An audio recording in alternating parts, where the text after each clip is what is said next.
इस वीडियो में हम कक्षा 9 की नई पाठ्य पुस्तक गंगा के पहले अध्याय दो बैलों की कथा से मेरी कल्पना, मेरे अनुमान तथा मेरे अनुभव, मेरे विचार भाग के प्रश्नोत्तर समझेंगे।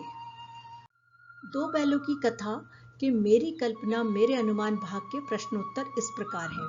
पहला प्रश्न है, उसने उनके माथे सहलाए और बोली, खोले देती हूँ, चुपके से भाग जाओ। यदि आप वह छोटी लड़की होते तो बैलों की मदद किस प्रकार से करते? इसका उत्तर हम इस प्रकार से लिख सकते हैं, यदि मैं वह एक छोटी लड़की होती या होता तो मैं भी हीरा और मोती की मदद पूरी संवेदना के साथ करता या करती। मैं बैलों की बेबसी देखकर उनकी रस्सी खोल देती ताकि वे आजाद हो सकें। इसके साथ ही मैं गांव के किसी समझदार बुजुर्ग या पंचायत को यह बताती कि गया बैलों पर कितना अत्याचार कर रहा है।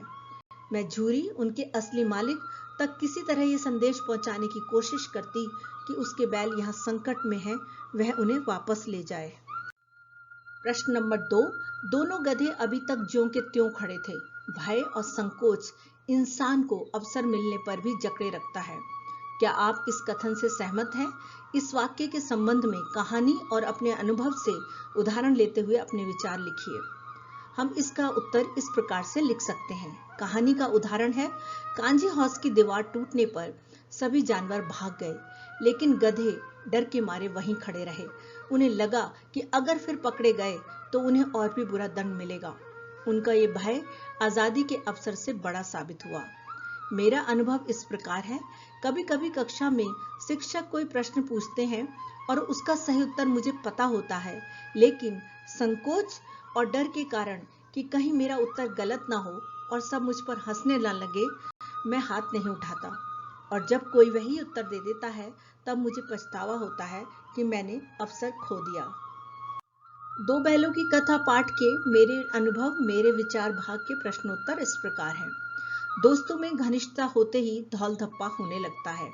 इसके बिना दोस्ती कुछ फुसफुसी। क्या आप इस बात से सहमत हैं? आपको ऐसा क्यों लगता है? अपने अनुभवों के आधार पर लिखिए। हाँ, मैं इस बात से पूरी तरह सहमत हूँ। जब दो दोस्तों के बीच दोस्ती सच्ची और गहरी होती है तो उनके बीच संकोच और औपचारिकता खत्म हो जाती है। वे एक दूसरे से खुलकर मजाक करते हैं, हल्की फुल्की नोकझोंक करते हैं और एक दूसरे को चिढ़ाते भी हैं।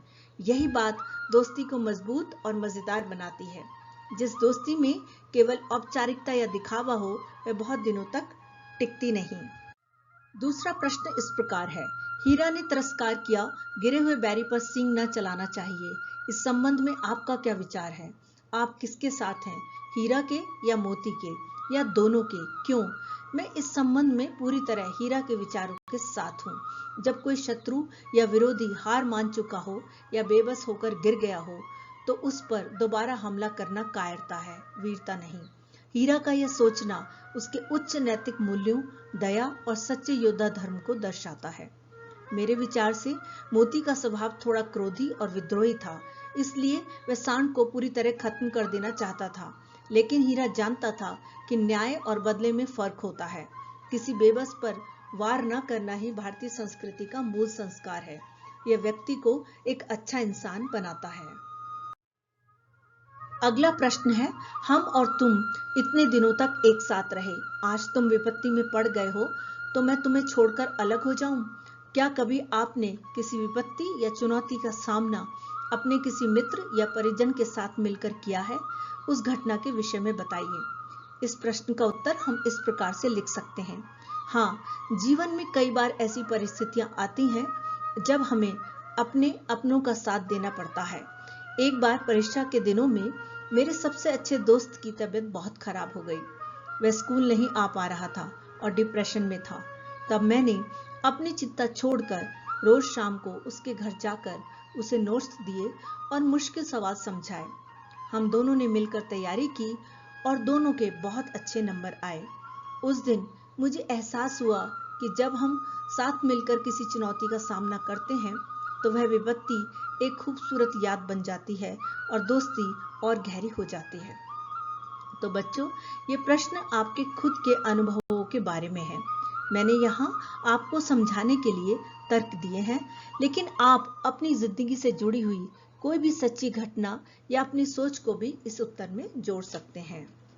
यदि आपको ये वीडियो पसंद आई हो तो चैनल को सब्सक्राइब करें, लाइक करें, मित्रों के साथ शेयर करें और बेल आइकन को प्रेस करना ना भूलें ताकि आपको मेरी नई वीडियो की नोटिफिकेशन मिलती रहे। धन्यवाद।